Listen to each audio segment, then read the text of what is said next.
Muy buenas noches a todos y una cordial bienvenida a nombre de la Asociación Colombiana de Nefrología, de su junta directiva, su presidente, doctor Juan Diego Montejo. Y en el día de hoy estaremos dando inicio a nuestro webinar de los martes. Un agradecimiento muy especial pues, a la Junta Directiva de la Asociación Colombiana de Nefrología, al Comité de Salud Renal, al doctor Álvaro Mercado, quien no ha podido pues, conectarse en el día de hoy. Nuestro conferencista invitado en este tema tan importante que es salud renal en Latinoamérica es el doctor Santos de Pine. El doctor Santos de Pine es un médico internista, nefrólogo con maestría en salud pública y doctorado en educación. Es muy reconocido a nivel de Latinoamérica, es profesor internacional de la Facultad de Ciencias de la Salud de la Universidad Simón Bolívar de Barranquilla. También es profesor emérito de la Facultad de Ciencias Económicas y Empresariales de la Universidad de San Salvador de Argentina. Es miembro de honor de la Asociación Médica Argentina. Es coordinador internacional de la Red Iberoamericana Universitaria de Enfermedades Crónicas Prevalentes. También es consultor del Organismo Andino de Salud Renal, investigador senior del Ministerio de Ciencia y Tecnología en Colombia, magíster en Salud Pública, magíster en Coaching y Cambio Organizacional, doctor en Educación Superior, cátedra de la UNESCO, de la Universidad de Palermo, con diploma magna cum laude. Ha sido pues consultor internacional de la Organización Panamericana de la Salud y indiscutiblemente el doctor Santos de Pine es una de las figuras más importantes en Latinoamérica que ha iniciado la salud renal. Doctor Santos de Pine, muchas gracias a todos pues por participar. Muchísimas gracias, doctor Aroca. Bueno, para mí es un gran honor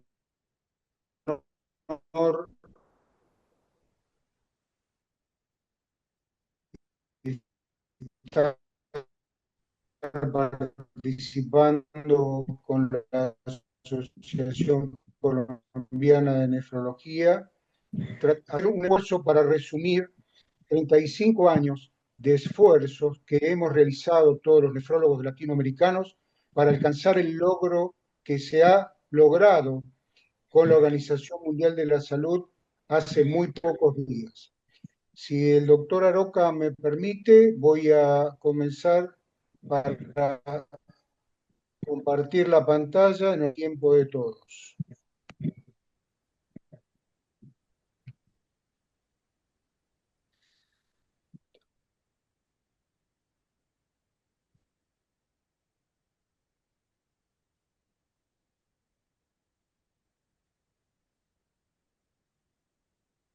De la historia de la salud renal.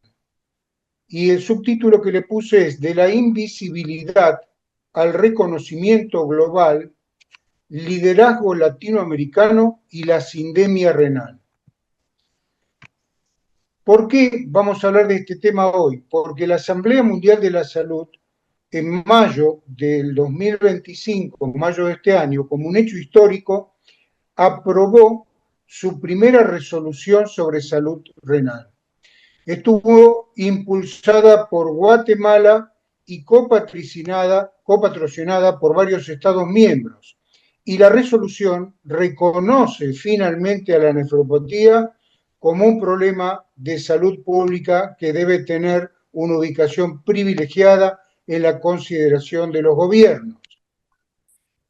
A modo de introducción, quiero comentarles que en el año 1990, Latinoamérica era un continente nefrológico por descubrir. O sea, realmente había muy poco desarrollo de la nefrología en esos años y las principales dificultades que teníamos era la deficiente información y además una marcada asimetría entre los países. Por eso es que a partir de ese momento, junto a muchos colegas de Latinoamérica, estuvimos bregando, esforzándonos para incorporar a la salud renal como prioridad en las políticas de salud pública. Y teníamos que superar grandes resistencias para garantizar la cobertura universal, fundamentalmente porque los gobiernos de los países eran reticentes a destinar presupuestos, a hacer imputaciones presupuestarias adecuadas para paliar la grave problemática que ya se estaba avisorando en esos años. En 1990, durante la primera reunión de sociedades latinoamericanas de nefrología, tuvimos la oportunidad de discutir junto a los colegas latinoamericanos un documento programático que llamamos PAIR, Programa de Asistencia a la Insuficiencia Renal, y que marcó el inicio de esta trayectoria colectiva.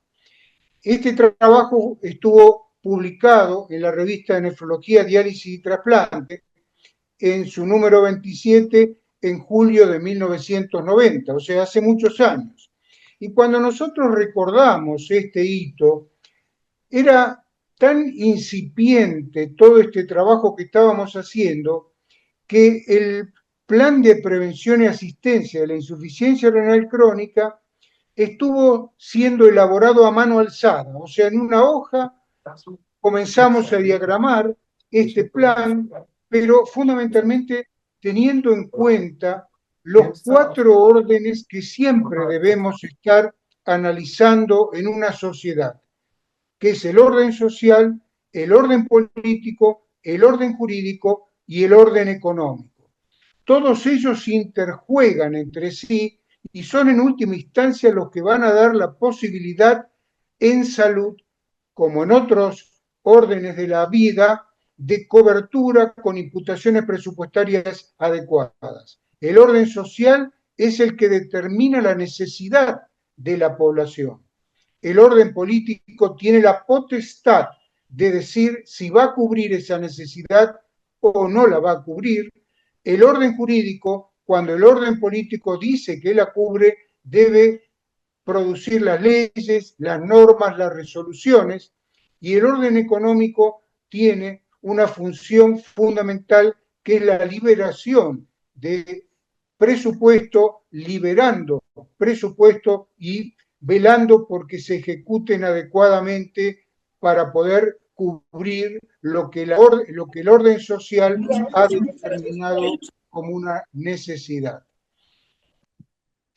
En 1996, en la Declaración de Puerto Rico, consolidamos el término salud renal, cosa que no existía hasta ese momento, y tomamos la identidad que podía tener su propia identidad, tal como ocurría en esa instancia en salud mental, salud bucal y otras saludes que tenía la Organización Mundial de la Salud. Cuando logramos incorporar esta terminología, lo que hicimos fue visibilizar la problemática renal en foros internacionales y cuestionar nuevamente la insuficiencia de recursos para la atención integral. Fuimos más allá y en 1997, con la Declaración de Buenos Aires, reforzamos la agenda no gubernamental promoviendo acciones de sensibilización para posicionar la salud renal como una prioridad en la región. Y la palabra sensibilización no es una palabra más, porque necesitábamos generar sensibilidad especial en los gobiernos de los países para que esta situación de la salud renal, esta problemática que se estaba avecinando y cada vez acrecentándose más, pudiera tener una respuesta de los gobiernos a través de la adecuada imputación presupuestaria, como dije antes, pero también con el desarrollo de programas que pudieran controlar la enfermedad renal crónica que ya estaba presentándose como una severa problemática para toda la población, para los sistemas de salud y para las familias y los pacientes por el costo que esto implicaba. En esta foto podemos ver que en ese año, 1997, un gran líder de la nefrología latinoamericana, Amílcar Chaliú, estaba trabajando con nosotros. En esta foto también podemos ver a otro gran líder que es Rafael Burgos Calderón, con quienes hemos compartido largas horas de trabajo para poder llevar a la salud renal al espacio que por suerte hoy está teniendo en la Organización Mundial de la Salud. A partir de esa declaración del año 97, las sociedades de nefrología latinoamericanas decidieron generar una investigación sobre la situación de la nefrología en cada uno de los países. Y esta fue realmente una acción clave, porque logramos tener muchísima información que tenía que ver con el estado que tenía la nefrología en cada país en todos sus aspectos, en la educación, en la capacitación de los nefrólogos, la cantidad de nefrólogos, la cobertura que tenía la nefrología, etcétera. Y esto dio origen a un libro, y ese libro tuvo una virtud muy especial, porque en esa publicación, en el cual intervino nuevamente Amílcar Chaliú, Rafael Burgos Calderón, y nos tocó también participar desde Argentina, y Fernando Valderrábano, que era un gran líder de la nefrología en esa época español, fue el que hizo el prólogo, nos permitió presentarlo en el Congreso Mundial de Nefrología que se realizó en Buenos Aires en el año 1999.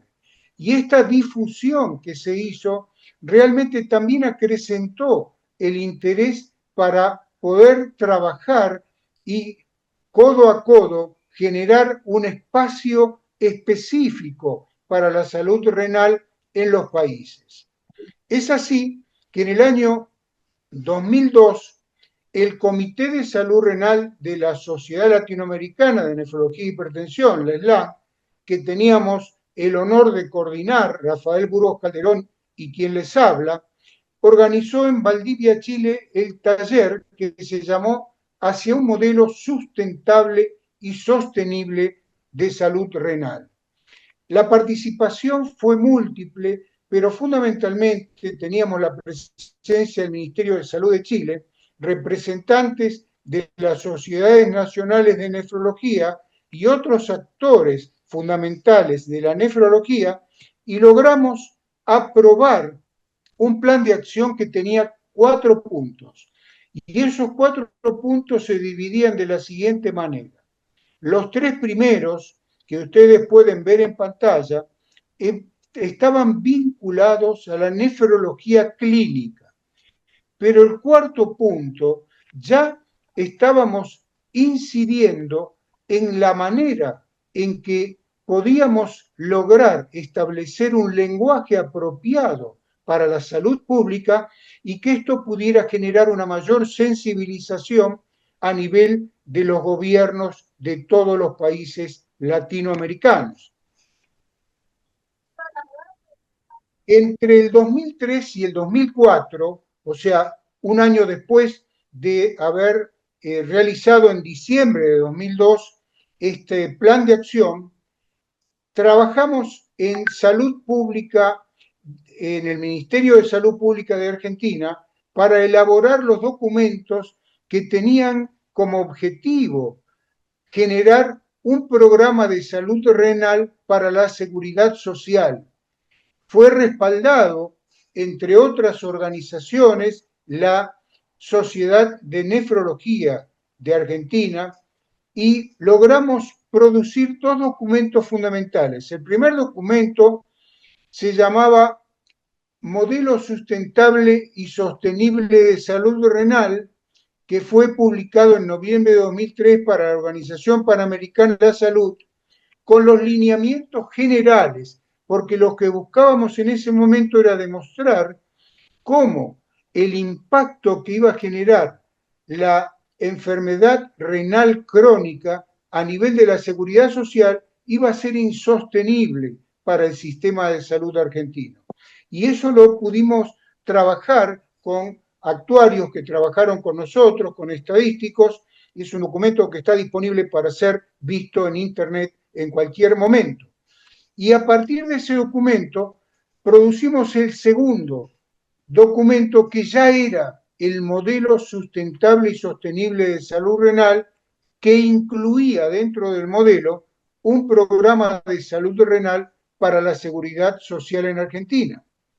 Estos documentos dieron origen al programa de salud renal para la seguridad social en Argentina, que fue publicado en el Boletín Oficial del País en septiembre del año 2004. O sea, fue uno de los primeros programas oficiales de salud renal en el mundo y fue aprobado por la resolución 11.300 de 2004 y de ejecución inmediata. Ustedes saben que cuando se publica en el boletín oficial o el organismo de difusión del Estado que un país tiene, apenas está publicado, la ejecución es inmediata. Con todos estos antecedentes, tuvimos la posibilidad de llevar los aportes de Latinoamérica a las primeras reuniones que estaba realizando la KDIGO a través de sus conferencias en distintos países. Y la primera de ellas fue en la ciudad de Ámsterdam en el año 2004, que fue justamente la que debía establecer la clasificación y la definición de la enfermedad renal crónica en adultos para todo el mundo. Y ahí tuvimos un primer aporte latinoamericano que considero que fue fundamental, que fue la inclusión de la albuminuria como marcador clave dentro de la clasificación. Tuvimos la posibilidad de discutir categorías basadas en albuminuria a la clasificación internacional de estadios de enfermedad renal crónica como un complemento de la tasa de filtrado glomerular. Todos ustedes saben que esta recomendación que Latinoamérica propuso en el año 2004 fue pionera y fue adoptada por KDIGO solamente en su guía global en 2012. Y como un dato anecdótico y de interés, con los mismos valores que habíamos propuesto en esa oportunidad.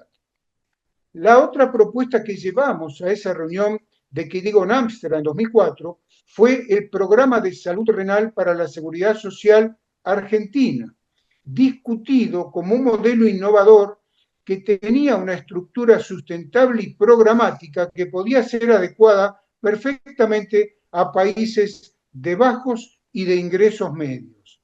Y se mostró también en las discusiones que tuvimos en las mesas de trabajo como un ejemplo de integración de prevención, tamizaje, tratamiento y control de costos dentro de la seguridad social. Esta lámina lo que muestra justamente es el resumen, donde ustedes pueden ver el trabajo que presentamos de modificación de la National Kidney Foundation de la enfermedad renal crónica con los niveles de albuminuria que están enmarcados en rojo, que son los que posteriormente adoptó la guía KDIGO en el año 2012. También debemos mencionar que siempre hemos pensado que debería incluirse en la clasificación la presión arterial y sobre todo jerarquizando la presión sistólica. También como un hecho anecdótico, vale decir que cuando se publicó la guía de KDIGO en 2012, fuimos mencionados al decir otros autores proponen también la incorporación de la presión arterial, pero nosotros, por los autores de esta guía del año 2012, y entre ellos estaba Adela Levy, que era una de las autoras de este trabajo, dice que en realidad, a pesar de esta propuesta, ellos prefirieron mantener aquellas variables que estaban vinculadas específicamente a la función renal. Y lo otro que podemos ver también es esta presentación del programa de salud renal de la Seguridad Social en Argentina como un elemento más de discusión. Y en ese momento recuerdo que nos dijeron, incluso algunos europeos, líderes de la nefrología a nivel mundial, ustedes están más adelantados que nosotros en Latinoamérica porque ya tienen programas de salud renal. En ese momento debemos recordar que en el año 2004 ya estaba en marcha también el programa de Uruguay como uno de los programas latinoamericanos que lógicamente se fue desarrollando y que posiblemente sea el más completo que se logró en Latinoamérica. En 2005 publicamos en Kina International la propuesta latinoamericana del modelo sostenible y sustentable de salud renal, que integraba la prevención, las políticas públicas y el control de costos como pilares de un enfoque poblacional. Este es el trabajo que también ustedes tienen disponible y que ya conocen muy bien porque lo hemos discutido en numerosas oportunidades. En el año 2006 hubo una petición de la Organización Panamericana de la Salud y la Secretaría de Salud Pública de Puerto Rico para que desarrollemos un modelo de salud renal que pudiera estar adaptado a las características de su sistema de salud basado en seguros. Y bueno, este trabajo lo realizamos en esa oportunidad como un modelo de salud renal para Puerto Rico, una aproximación a una propuesta sustentable y sostenible. Este trabajo fue pionero para el país y posteriormente hubo otros desarrollos desde la Universidad de Puerto Rico y desde la propia Secretaría de Salud Pública que generaron reuniones epidemiológicas muy importantes, entre ellas capacitación en epidemiología para líderes de la nefrología a nivel latinoamericano. La segunda actuación que tuvo Latinoamérica en las conferencias de KDIGO también se realizó en Ámsterdam en octubre del 2006. Y cuando digo la segunda, hago la referencia solamente a la salud renal. En ese momento, en el 2006, por primera vez, la Organización Mundial de la Salud participó activamente y se reconoció formalmente a la enfermedad renal crónica como un problema de salud pública y destacaba la necesidad de acciones gubernamentales coordinadas. Los trabajos que discutimos en los grupos de trabajo, valga la redundancia, fueron el primero, la importancia de la nefrología en la salud pública, y ahí tuvimos la posibilidad también de intercambiar opiniones y ubicar a la nefrología como un elemento fundamental para el desarrollo de programas de salud renal. Y el segundo fue un trabajo que presentaba un seguimiento sistematizado para el manejo de la enfermedad renal crónica. Lo interesante fue que en el grupo de políticas públicas en el cual me tocó participar, pudimos justamente avanzar en la presentación de los programas que estábamos desarrollando en Latinoamérica. Y realmente fue una presentación que llamó mucho la atención. Allí, como ustedes pueden ver, hay líderes de la nefrología a nivel mundial que participaron y tuvieron la posibilidad y además nos permitieron hacer una presentación específica y discutir esto que estábamos presentando. Y tuvo muy buena acogida, y no solamente eso, sino que cuando el doctor Emanuel Burman, que era el presidente de la Sociedad Latinoamericana de Nefrología y Hipertensión, tuvo que hacer su conferencia central, él tomó como eje para su presentación lo que habíamos publicado como modelo sustentable y sostenible de salud renal, que era la propuesta latinoamericana que se había llevado. Y en ese momento ya había 11 países que habían desarrollado alguna estrategia de salud renal. Entonces la pregunta que vale la pena hacerse y que nos hicimos fue cuáles han sido algunas de las principales actividades, avances y compromisos asumidos por los países de América Latina para posicionar la salud renal como prioridad en sus agendas gubernamentales. Y las respuestas fueron dadas por los países. En el año 2004, Colombia ya tuvo una participación importante y generó un documento oficial que se llamó la Declaración de Bogotá, que se hizo en Bogotá, en la Universidad del Bosque, con participación plena del Ministerio de Salud de Colombia y el Comité de Salud Renal de la Sociedad Latinoamericana de Nefrología e Hipertensión y la Asociación Colombiana de Nefrología, entre otros líderes que estuvieron presentes. En febrero de 2006, la Oficina Regional de OPS en Brasilia se interesó en esto que estábamos desarrollando en distintos países y generó un taller junto al Ministerio de Salud de Brasil y la Sociedad Brasileña de Nefrología, porque tenía interés en impulsar programas de salud renal enfocados en promoción, o sea, todo lo poblacional, prevención y control de enfermedades cardiovasculares, cerebrales, renales y metabólicas, que era el eje que nosotros llevábamos permanentemente desde Latinoamérica como una integración holística, no la salud renal como un ente aislado, sino con su gran vinculación a las cuestiones metabólicas.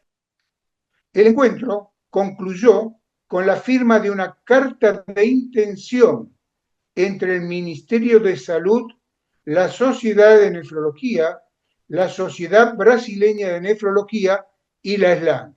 Y esto realmente fue muy, muy importante, porque esta carta de intención, que ustedes pueden ver en pantalla, firmada en la Oficina Regional de la OPS, con participación del Ministerio Público, con participación de la Sociedad de Nefrología y líderes brasileños de nefrología, junto a quien les habla, que tuvo la oportunidad de ser quien representara al Comité de Salud Renal en ese país en ese momento. Y esta firma generó realmente una gran repercusión a nivel interna de Brasil. Y se generó, recuerdo que uno de los titulares era Despertando al gigante dormido. Y ese gigante dormido era Brasil, que justamente estaba requiriendo esta posibilidad de desarrollar un programa de salud renal porque estaba teniendo graves problemas ya en ese año por la cantidad de personas con enfermedad renal crónica que requerían tratamiento.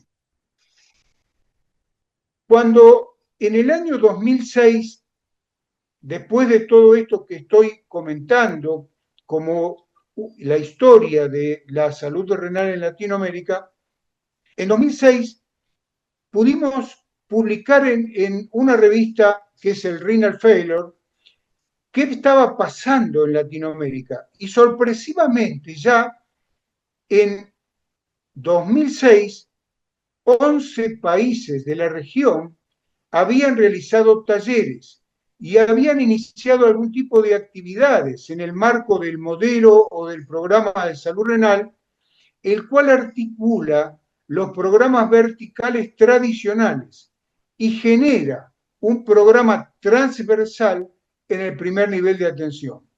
Sus componentes y estrategias constituyen un control costo eficiente de la salud cardiovascular, renal y endocrino-metabólica.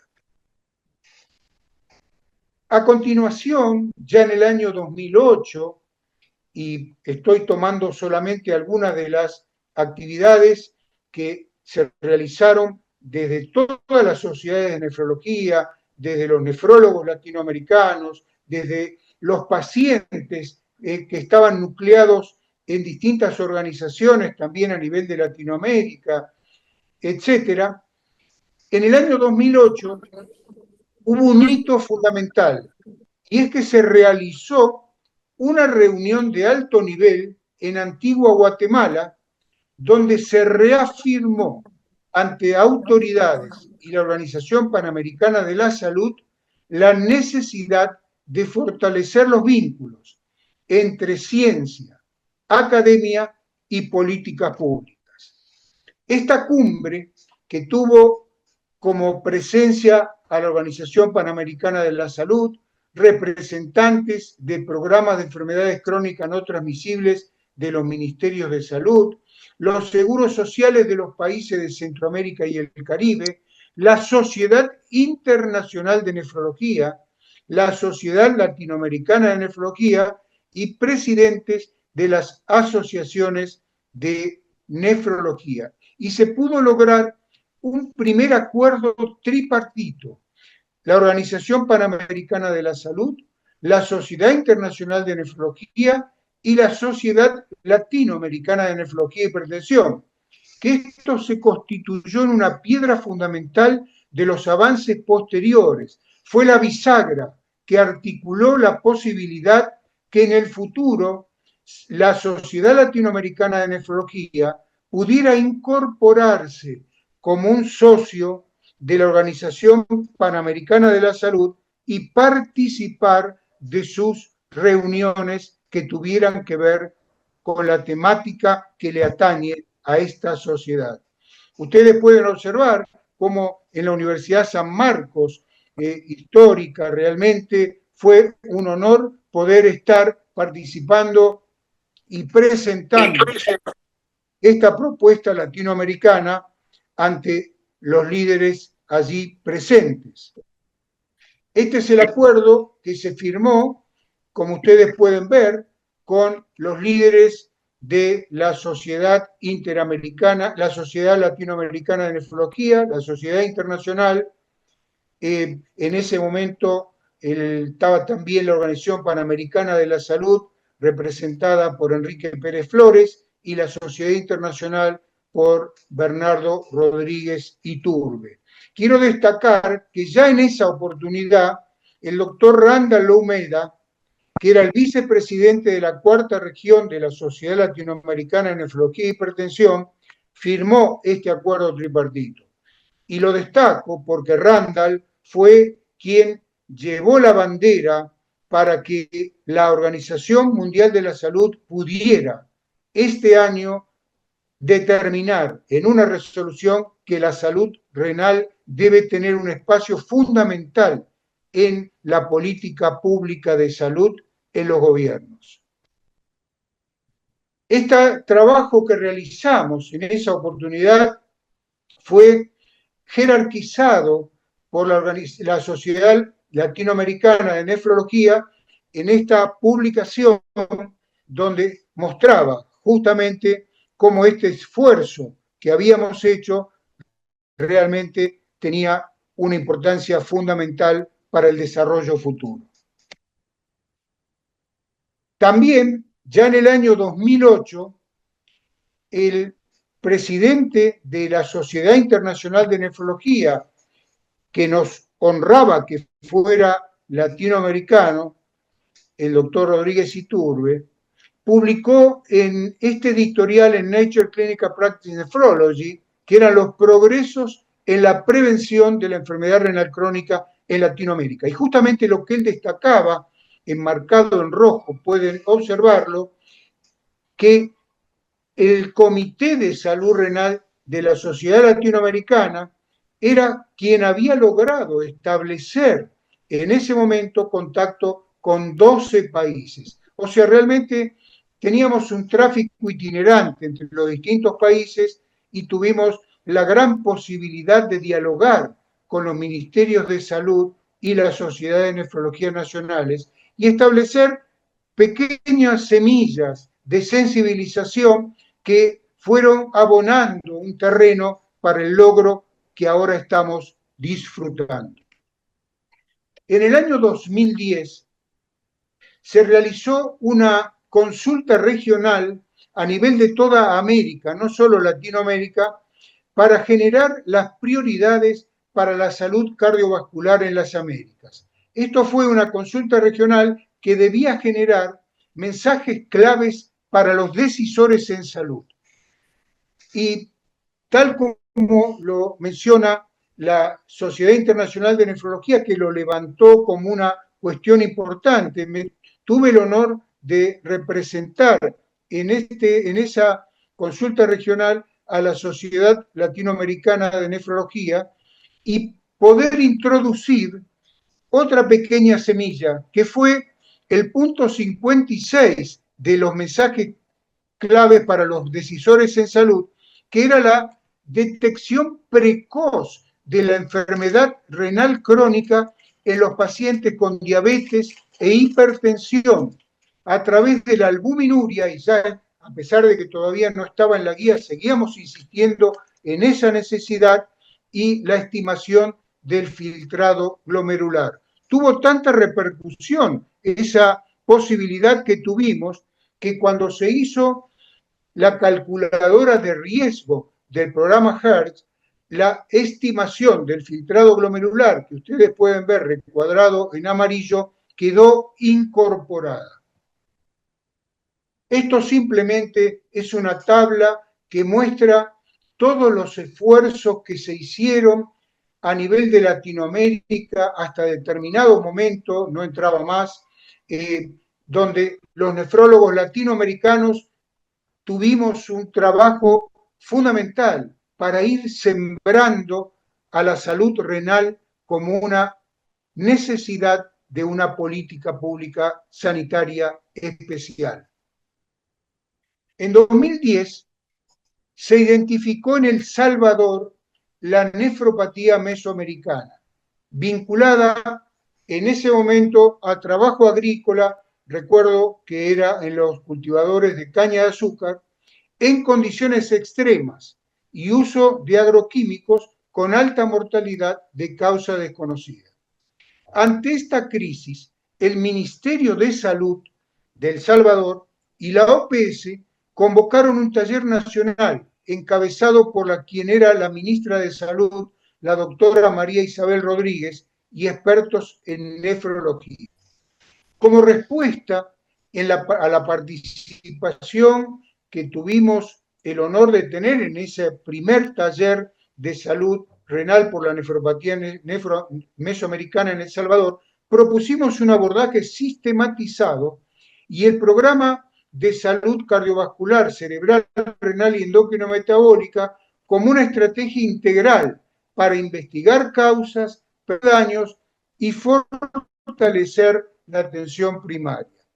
Esta es la agenda que tuvimos para ese primer taller nacional, donde además de las conferencias o las charlas, las presentaciones que pudimos hacer, pudimos moderar las mesas de trabajo, y yo tuve el gran honor de compartir esta moderación con el doctor Orúñez de la OPS en Washington.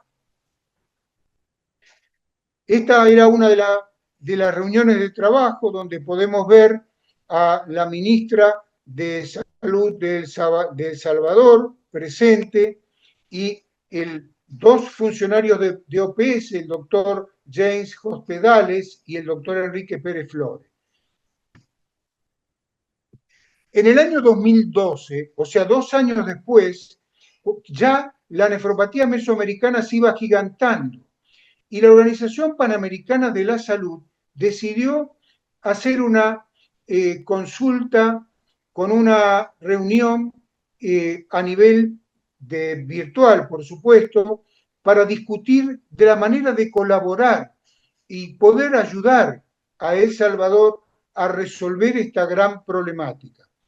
Por OPS estuvieron presentes Pedro Ordúñez, Enrique Cabrera, María Pérez, Mario Meléndez, Miguel Aragón, que eran los dos últimos del Salvador, y por la SLAN, Ricardo Correa Rotter, que era el presidente en ese momento de la Sociedad Latinoamericana, el doctor Burgos Calderón, Zulma Cruz, presidente de la Sociedad Salvadoreña de Nefrología, y quien les habla, representando al Comité de Salud Renal.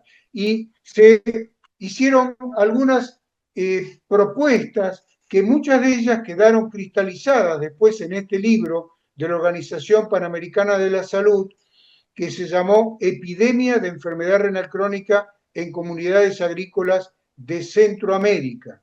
Definición de casos, base metodológica y enfoques para la vigilia de salud pública, que fue editada por Wendy Hoy y Pedro Ordúñez.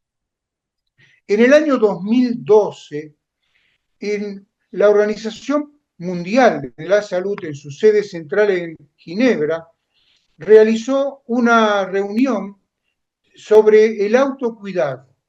Y en ese momento la coordinadora de la reunión, la doctora Yandy Méndez, tuvo la idea que podíamos presentar las propuestas que teníamos desde Latinoamérica, y fui invitado y me tocó compartir con representantes de distintos países de Europa, Oceanía, Asia, etcétera, y discutimos nuestras propuestas, que ellos no tenían mucha claridad de lo que estábamos haciendo en Latinoamérica. También en 2012, como resultado de los acuerdos que habíamos alcanzado con la OPS, ellos decidieron pedir que se realizara un trabajo para identificar cómo podíamos incorporar al Fondo Estratégico de la OPS medicamentos, tecnología e insumos para el Fondo Estratégico de la OPS, que es un fondo para compras mayoristas de los países. Tal como podemos ver, bueno, este fue el trabajo que se hizo con una narrativa de las evidencias que justifican la propuesta de incorporación de medicamentos e insumos para el tratamiento de la enfermedad renal crónica al fondo estratégico, y una propuesta de una lista resumida de medicamentos, insumos, equipamiento y reactivo de laboratorio a ser incorporados al fondo estratégico de la Organización Panamericana de la Salud.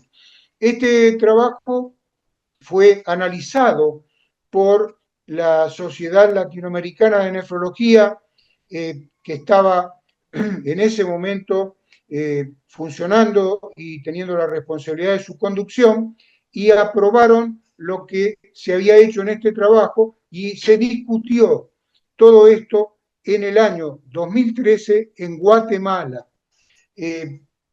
Para que sepan la importancia que tuvo esto, es que el fondo estratégico es una parte de los fondos rotatorios regionales de la OPS, y es un mecanismo de cooperación técnica que permite la compra conjunta de medicamentos esenciales y suministros estratégicos. O sea, todo esto lo que hace cuando los países toman la decisión de comprar desde el fondo estratégico es disminuir el costo que tienen cuando hacen licitaciones públicas a nivel nacional.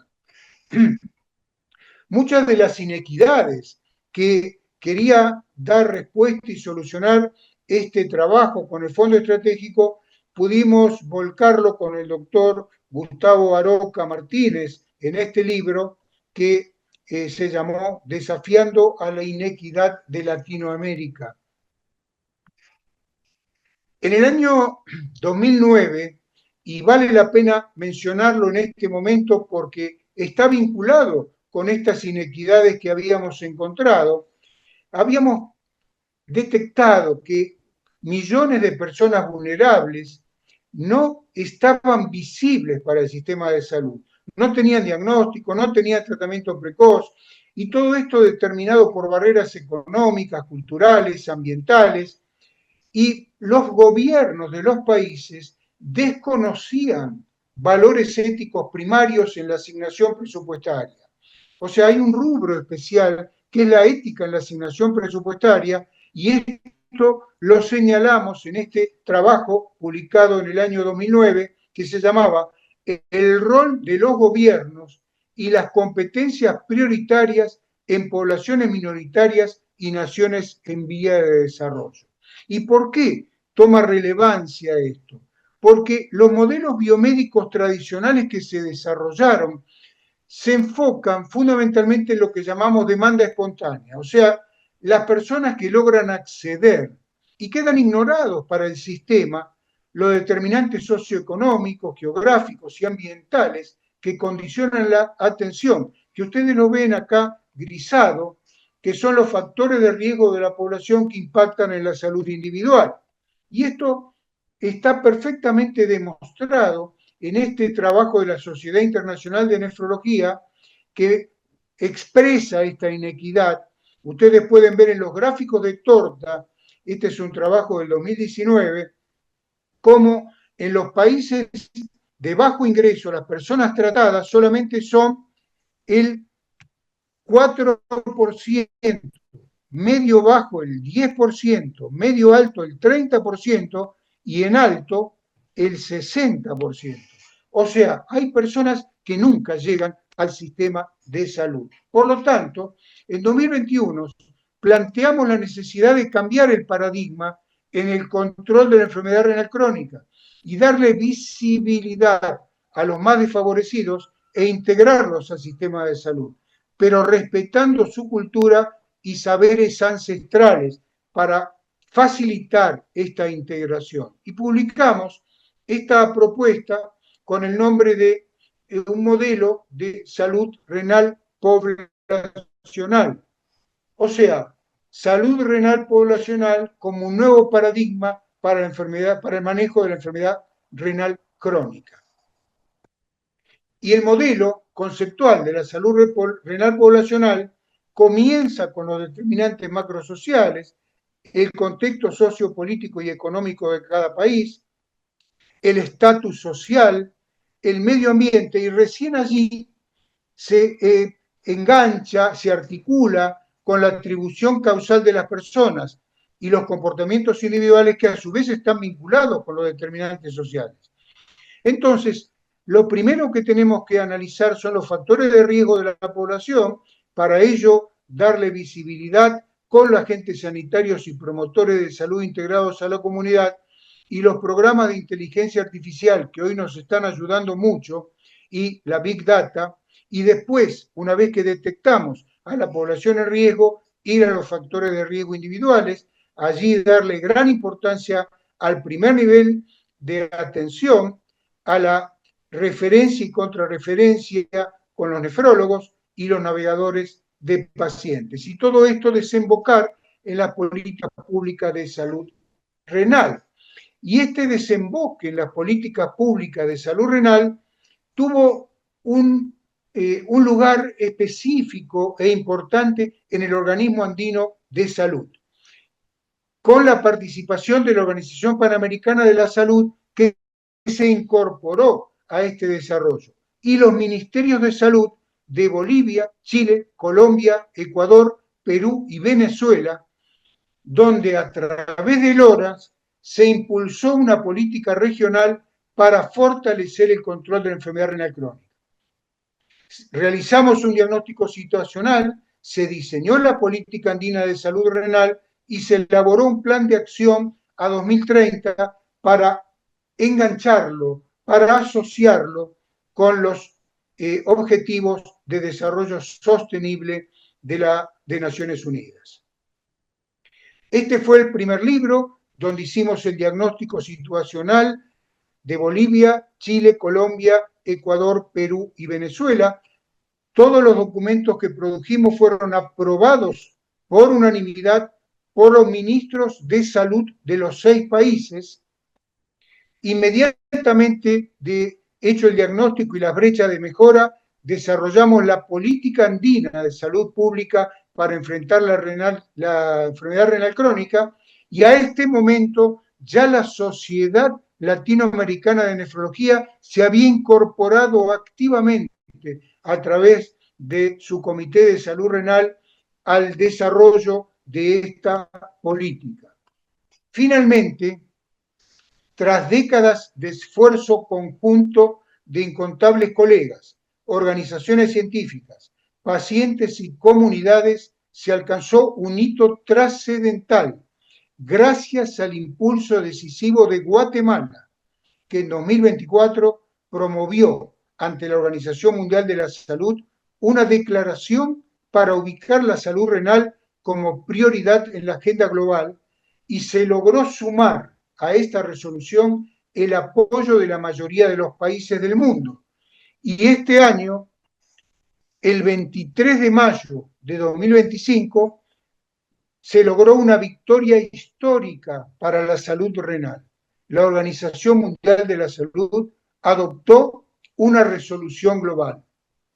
Y esto honra una deuda pendiente con millones de personas y marca el inicio de una nueva etapa de compromiso y acción. Felicitaciones a todos quienes lo hicieron posible, a todos los nefrólogos latinoamericanos que se encaminaron y tuvieron claro el objetivo que debíamos lograr. Ahora comienza un nuevo desafío. Muchas gracias.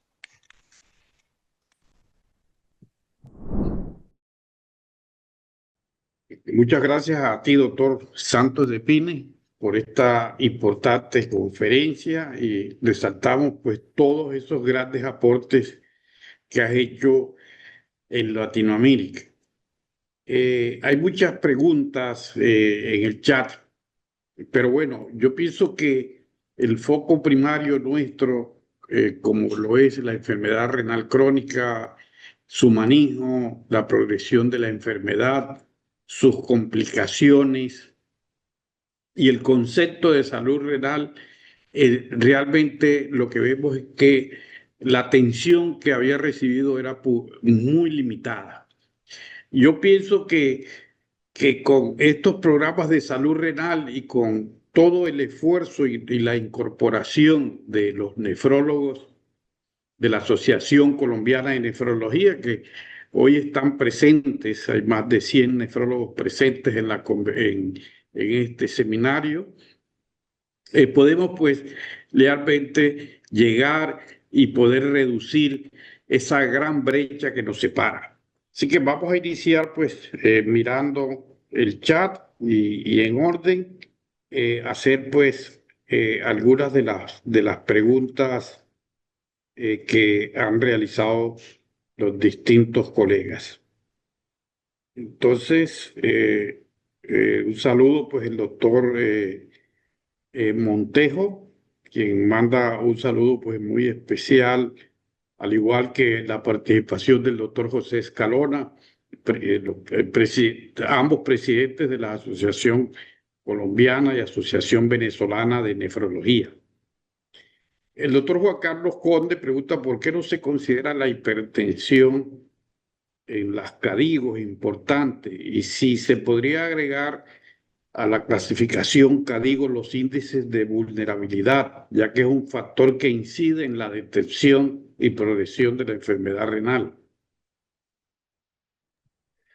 Bueno, ¿por qué no se considera? Creo que lo dije en el transcurso, porque consideraron que solamente querían tener las variables vinculadas directamente al riñón. Con respecto a la segunda pregunta, la clasificación toma justamente variables que tienen que ver con las cuestiones biológicas. Agregar a la clasificación determinantes sociales es algo que es inadmisible, porque en realidad podría generar, primero, muchos problemas. Segundo, no podríamos establecer comparaciones. Y por otra parte, hay una cuestión ética en el medio, que es cómo una persona va a estar clasificado con un determinante social específico que condiciona la aparición de su enfermedad. Esto le corresponde a la salud pública, no le corresponde a la nefrología clínica. Hay una pregunta muy interesante realizada por el doctor Cristian Figueroa, quien es el coordinador del Comité de Enfermedad Glomerular de la Asociación Colombiana de Nefrología, que es cómo podemos cerrar esta brecha en el acceso de las tecnologías de la salud en Latinoamérica con respecto a los países desarrollados y qué estrategias podríamos adoptar para acelerar los procesos de los entes regulatorios, tratando de tener medicamentos emergentes en diferentes patologías renales. Y cómo podemos también impactar en los precios de estos medicamentos que puedan favorecer pues la nefroprevención. Bueno, creo que la respuesta a esa excelente pregunta la di en el transcurso de la charla, con el trabajo que hicimos para la OPS, incorporando dentro del fondo estratégico o proponiendo incorporar dentro del fondo estratégico medicamentos, tecnología e insumos críticos, y ese trabajo, los que tengan interés, podemos compartirlo para analizarlo, está enfocado en cada uno de los estadios de enfermedad renal crónica. O sea, para cada estadio, cuáles son los medicamentos, la tecnología y los insumos que deben ser incorporados al fondo estratégico. El fondo estratégico es el que daría respuesta a la pregunta de cómo abaratar, cómo hacer accesible. Lo que pasa es que debemos ser conscientes que muchas veces los gobiernos de los países no quieren ir a una cuestión de transparencia en sus compras y hemos chocado con esta situación. Por ejemplo, es muy probable que los países compren vacunas a través del fondo estratégico, pero cuando tienen que comprar medicamentos incorporados dentro del fondo estratégico, que incluso podrían ser medicamentos de alto valor, de alto costo, no lo están haciendo. Solamente algunos países, y justamente menciono de vuelta a Guatemala, en su momento tomó en cuenta lo que habíamos agregado para diálisis peritoneal. Y allí hubo por lo que hemos conversado con Randall y con Vicente, Vicente Sánchez Polo, tuvo impacto positivo. O sea, nosotros debemos bregar también políticas públicas realmente, ahora que con esta resolución de la OMS van a tener un poco más de recomendación. Recuerden que la Organización Mundial de la Salud, al igual que la Organización Panamericana de la Salud, no son entes que puedan decirle a los gobiernos qué hacer, solamente pueden recomendar. Por ejemplo, yo mencioné el trabajo que hicimos en la Organización Mundial de la Salud sobre autocuidado. Bueno, el trabajo ese, que estaba coordinado por la Universidad de Oxford, fue un trabajo muy laborioso y la universidad había preparado un documento previo y había llevado un año de elaboración para 2 días de discusión. Y ese trabajo no pudo ser implementado en la mayoría de los países porque los gobiernos no quisieron empoderar a la población para que tuvieran el poder de autocuidarse, que esto significaba tener un conocimiento que no querían compartir. Desafortunadamente nos enfrentamos con estas cosas. No sé si Hay con una esto... pregunta del doctor Jaime Dulce. Doctor, ¿usted piensa que será difícil iniciar las acciones del organismo andino de salud renal en los países involucrados? ¿Y qué barreras cree usted que existan para hacerlo? Bueno, ya tenemos una barrera. Nosotros hemos comenzado por orden alfabético con Bolivia y realmente se ha dificultado mucho el desarrollo del programa por cuestiones políticas y económicas. Bolivia está en este momento, por ejemplo, voy a hablar de una barrera, que es el recurso, el Producto Bruto Interno. Bolivia es un país que ha tenido una época de mucha bonanza con la venta del gas. Y ahora la reserva de gas se ha disminuido notablemente y ha bajado un 68% el ingreso de las regalías por la venta del gas. Y esto ha influido en los recursos que se han destinado a salud.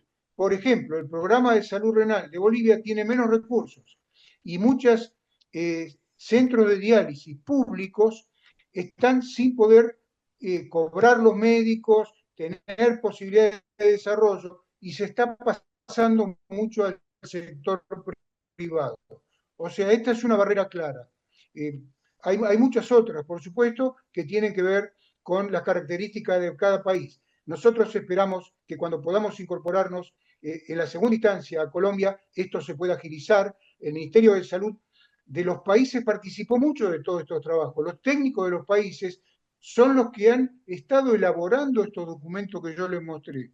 Y de pronto, cuando vamos al terreno, a su país específicamente, suceden estas cosas que les estoy comentando. Confiamos en que en Colombia no se produzca esto. Hay un documento muy clave que todavía no está publicado, que justamente se acaba de firmar un convenio entre el Organismo Andino de Salud y la Universidad Simón Bolívar de Colombia para publicar la planificación estratégica del plan de acción a 2030 con sus indicadores, con su medio de verificación y con sus supuestos, y esperamos poder hacerlo a la brevedad posible. Ahí está todo marcado, que dentro de cada línea de trabajo con el indicador, etcétera, el desarrollo de las 9 líneas estratégicas que tiene la política andina de salud renal. Hay un Los comentario de invito a nuestro leer, presidente. Sí. los invito a leer estos libros que están publicados en la página del Organismo Andino de Salud. Hay un comentario de nuestro presidente de la Asociación Colombiana de Nefrología, doctor De Pine, excelente ponencia. Con mucho detalle usted nos ha mostrado el día de hoy todo lo que se ha hecho por la salud renal desde los años 90 hasta este logro fenomenal con la resolución de la Organización Mundial de la Salud. Sin duda, esto se puede denominar desde una iniciativa latinoamericana hasta un logro global por la salud renal. Felicitaciones. Y también nos pregunta desde su óptica, ¿cuál es el paso a seguir desde la junta directiva de cada una de las asociaciones locales de nefrología después de esta resolución? Bueno, yo creo que ya hemos avanzado mucho con la política andina. Colombia está presente en todo lo que se ha escrito, y el Ministerio de Salud de Colombia aprobó todos estos documentos y estos. Entonces, en cada país, creo que si se toma en consideración lo que está escrito, se lo puede mejorar. Lógicamente todo es perfectible, pero hay un esqueleto línea por línea. Vuelvo a repetir, donde está el objetivo, está el indicador de logro, está el medio de verificación y está el supuesto. El supuesto marca cuáles son las dificultades que nos podemos encontrar. Y justamente se escribe el supuesto a los efectos de poder ser anticipatorio a lo que podríamos encontrar como barrera para ir en la solución o eventualmente ir por otro camino para poder avanzar en este desarrollo. Esto realmente merecería una discusión específica país por país como para poder avanzar, y lógicamente es lo que debemos hacer. Y ya los ministerios de salud, a través de esta resolución de la Organización Mundial de la Salud, están más sensibilizados que lo que estaban antes, que siempre rebotábamos, o sea, no querían sacar a la salud renal de las enfermedades crónicas no transmisibles.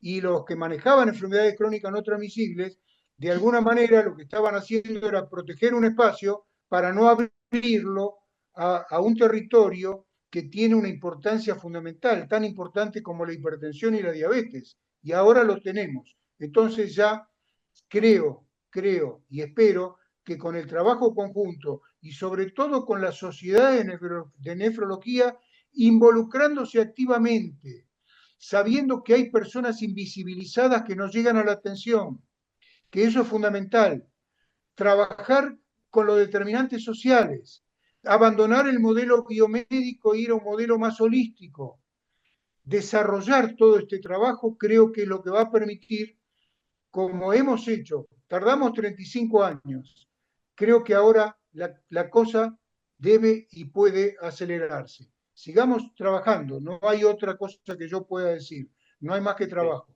También lo dice el presidente de la Sociedad Venezolana, que dice, excelente trabajo, doctor De Pine, dice el doctor José Escalona, de tantos años, de tanta sensibilización a los gobiernos. Sus datos informados en sus publicaciones son los únicos datos oficiales de este problema en Venezuela.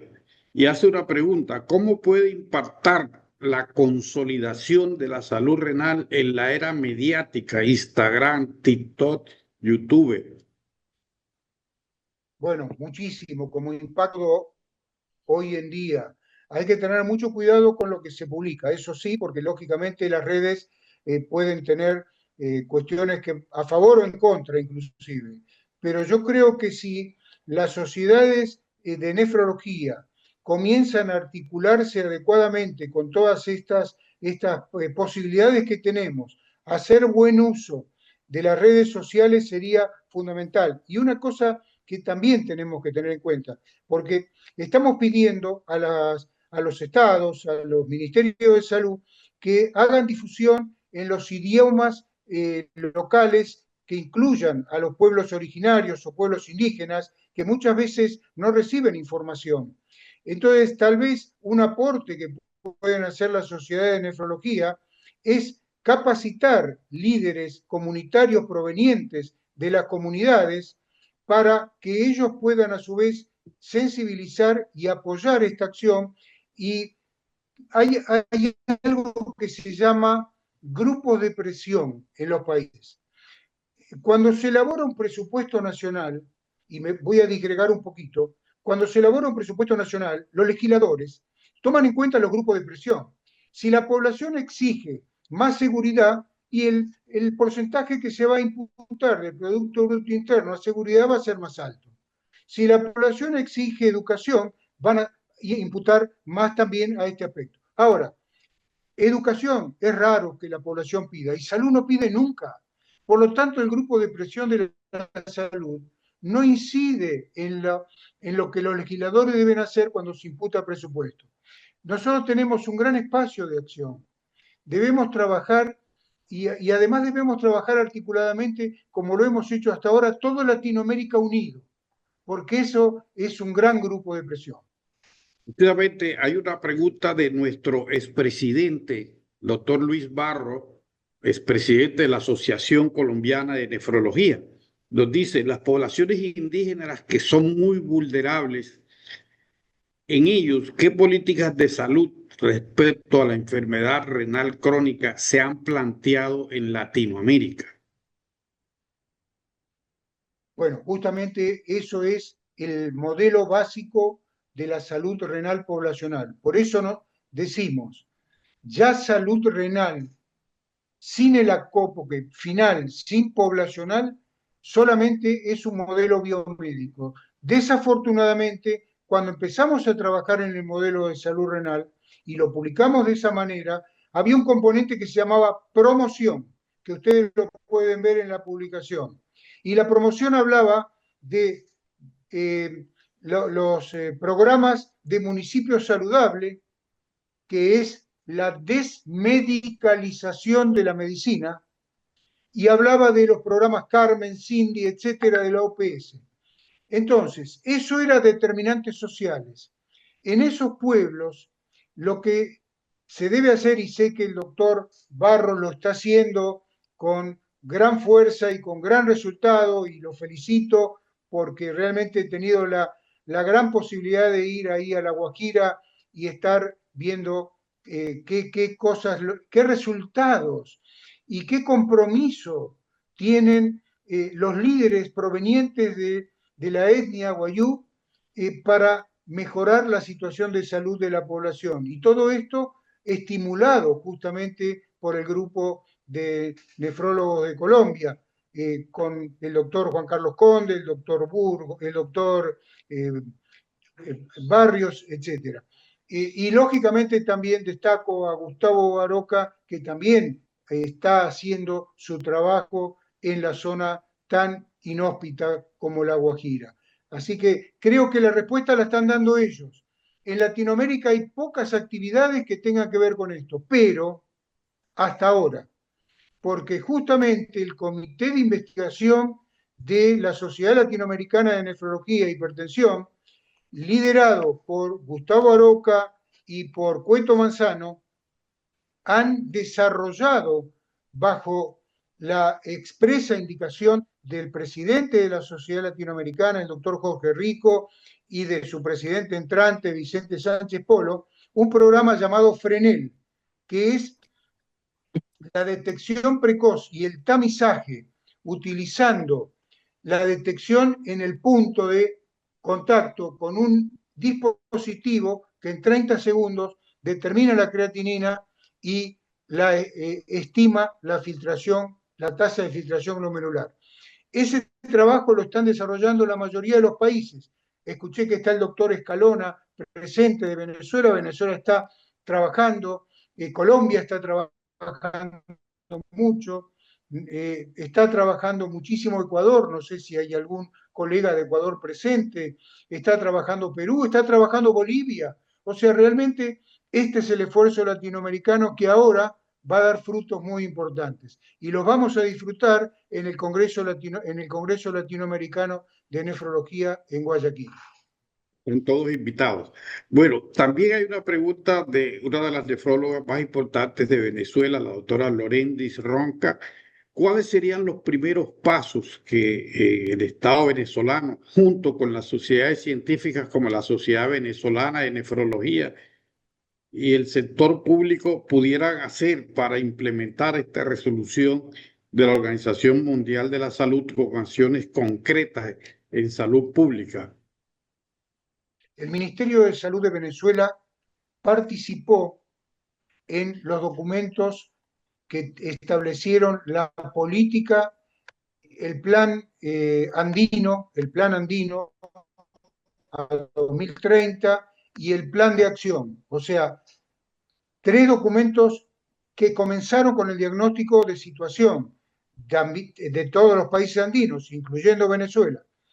Por lo tanto, ¿cuál sería el primer paso? Primero, refrescar todo esto, que realmente si no lo tienen disponible a mano, lo podemos compartir. Con estos documentos en la mano, hacer el contacto con el Ministerio de Salud de Venezuela. La persona que participó de los documentos está nombrada en los libros, por lo tanto tienen un contacto a quien acercarse y trabajar conjuntamente. Es fundamental que trabajen conjuntamente la Sociedad de Nefrología con el poder político y en este caso con el Ministerio de Salud.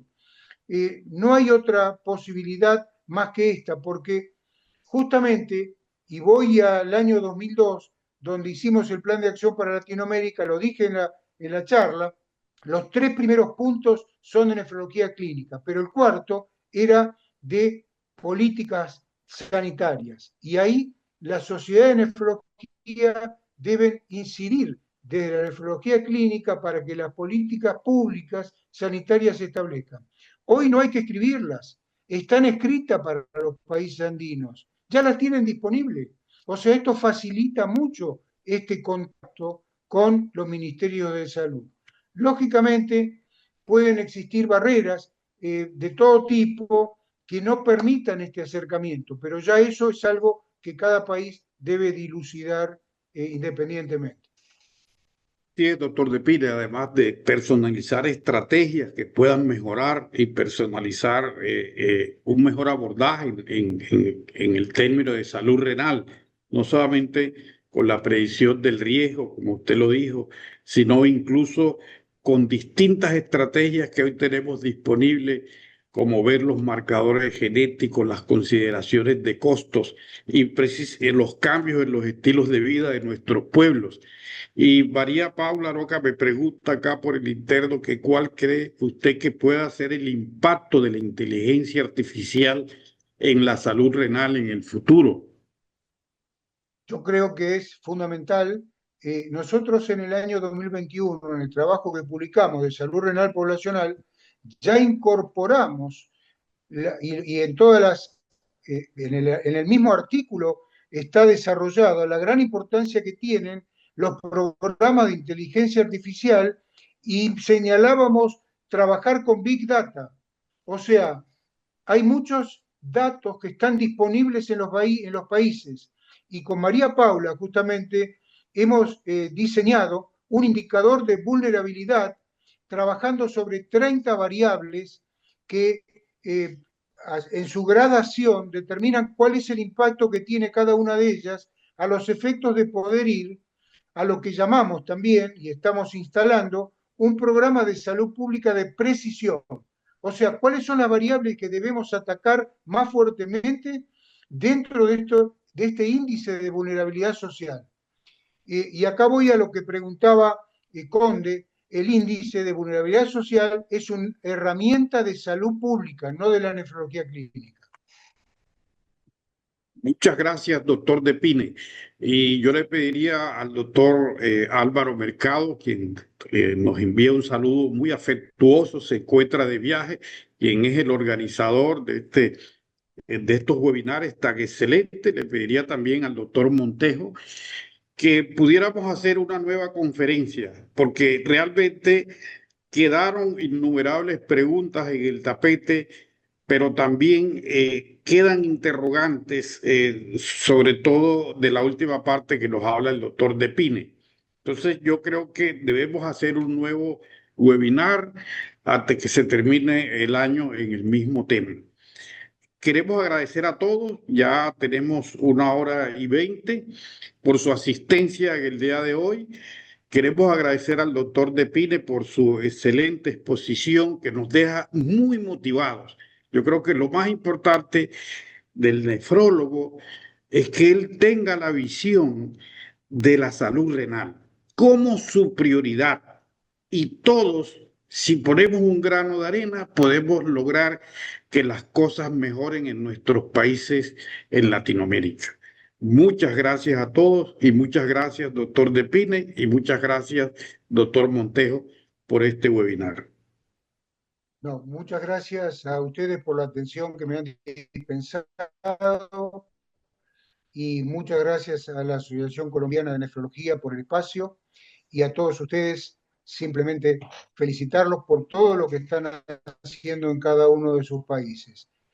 Y vamos a ir al logro. Así como logramos esto ahora, vamos a lograr que realmente la salud renal esté ubicada en el lugar que corresponde dentro de cada uno de los países, porque es lo que les conviene a los países, porque el gasto que están teniendo es enorme y pensar que dejar morir a la gente es barato es un error. La muerte es muy cara y realmente esto también deben tenerlo en cuenta, sobre todo cuando los que mueren son población económicamente activa, que son las que producen en los países.